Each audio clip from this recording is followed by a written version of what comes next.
afternoon, everyone. We are here in my shop. This is Archie. This is Steve. You've seen him before. He's the original on this channel. Brand new frame, beautiful, but I made the mistake of telling the axle company to use one kind of spring, use the new style axle and everything. And then I also told the guy who built the chassis to use the original springs. So these here are eye to eye, straight across is 25 inches. And these springs here are 36 inches. And so that caused problems. We cannot get this style of spring. It looks all right. We wanted to reuse it, but then the bolt holes are 5/8 on this. Generally, they're only 9/16, and so there's just 17 different problems here. We could have them custom built. They're about 6 weeks out. So we are now in the process of rebuilding these things. We got the first one apart, just wanted to make sure how it went. Local spring shop, not rebuild them because they don't want the liability. What difference that makes from any other spring that they build, I really don't know. But so what we are doing now is taking these springs apart. We're going to bolt them back together in the center ourselves, hopefully figure out a way to run these new clamps on, and then but first we're going to sandblast and either paint or powder coat them, and cannot get this bushing apparently, so we're going to make our own out of nylon. Going to go to the water jet guy, and he is going to cut those, it sounds like, for us. And so that's that. Watch along as we cut this thing apart.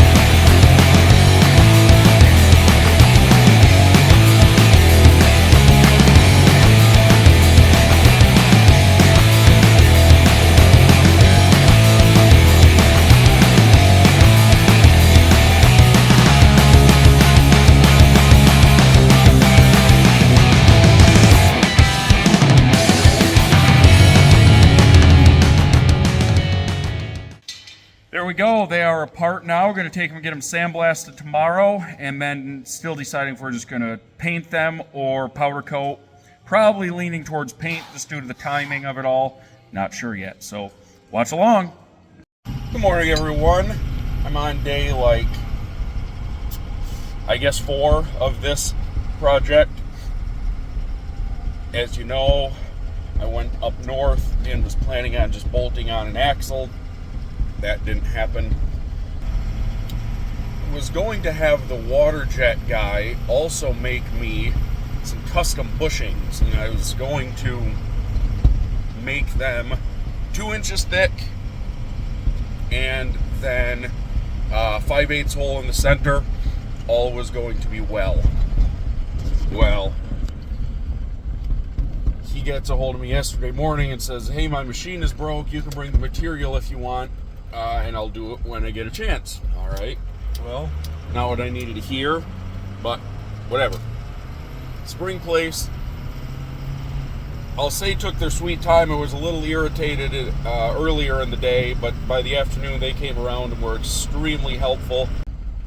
The spring place says, well, I would go and make your bushings about 1/8 of an inch wider. That way, when your hangers tighten down, it's going to be tightening down over the bushing instead of over the spring. Also, makes very good sense. So I call the plastic place. You have 2 1/8. Nope, we have 2 1/4. It's going to be $240 for a 1 square foot sheet. Well, it was $140 for the 2 inch. So I called a couple other places to see if they had 2 1/8. Nope, we've got a dowel. You can get the dowel for $20 a foot. All right. So I went and took a piece of the dowel over to the spring shop, verified the fit, and sure enough, it was a nice and snug, but not too snug kind of thing. So I told the guy what I was doing with it, and he said, well, I would recommend molybdenum infused nylon. It's going to provide better lubrication and heat dissipation properties. So, all right, I agreed to it, and that was the $20 a foot. I think it was pretty much the same for just standard nylon as well. But anyway, so did that. All good, all fine. And then as I'm leaving, he says, well, I know I've told you that other people have done bushings with this, but how are you planning on doing it? I said, well, I'm going to use a lathe. He says, well, I've tried it and I've not really had good luck. So now I'm freaking out because it's 5 o'clock. I'm supposed to be on the road really last night. I decided, well, if I could find someone with a lathe, that I would try him last night instead of waiting until this morning. So finally, I put a post on Facebook. Friends reached out. Hey, my father-in-law has a lathe. He owns a gun shop. Says come on by. He can do it. So sure enough, we messed around, got a little bit of things figured out. Took us a while to find a 5/8 bit. Just an old dude with a shop when you know what those are like. I keep them coming. They won't wind up. Yep. Probably if I have some water out there. You can lick the end of the bin if you want. No, we don't do it. That's not a good idea. I got a training one time. Probably just do the training.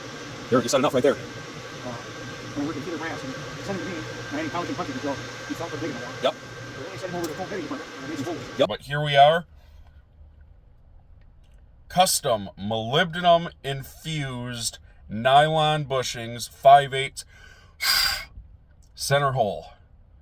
So headed now to the spring shop. They are hopefully going to press them in while I wait. I'll take the springs, they'll get picked up. We're going to install them over the weekend. Because they weren't able to find the bushing in time yesterday, we aren't going to paint the springs right now. We're just going to bolt them back together. And then at that point, we are going to get the trailer to paint. And once we get it to paint, we will bring it back, put it on jack stands, which we'll do anyway to put the flooring on. And then at that point, we will take them back off, sandblast, paint, and then we'll have them banded back together professionally. So that's the goal for today. We'll see how it goes. Been a pretty successful morning so far. I'm going to say the morning is over for me. What I needed to get done. Here's what we've got. Shackles. Never mind the dirty truck in the background. You're going to see a lot of it. Had these, of course, cut out by the water jet. Here is an outrigger that we need to weld onto the frame. Explain how this was $37.45 for this one flat piece with 2 brakes, and this outrigger was also $37.45 with brake, extra steel, thicker, and this machined piece here for the step. So we've got that. The step turned out really nice. We added this tab to keep it from coming out. Hopefully it's still might rattle out some, but we used the original step and modified the outriggers to work properly. Originally the holes were here, and that caused the step to be tilted down. These outriggers are slightly different. The original ones, this hole ended up higher. So that's that. We have our old springs, new bushings, new U-bolts, and new shackle bolts with lock nuts. So we should be good to go. Hopefully get this on over the weekend. Steve's going to pick the parts up and haul it all up north. He's going to bring it up and have the frame painted. We'll get that back, take the springs in. So sitting pretty good. We'll send pictures and videos along the way.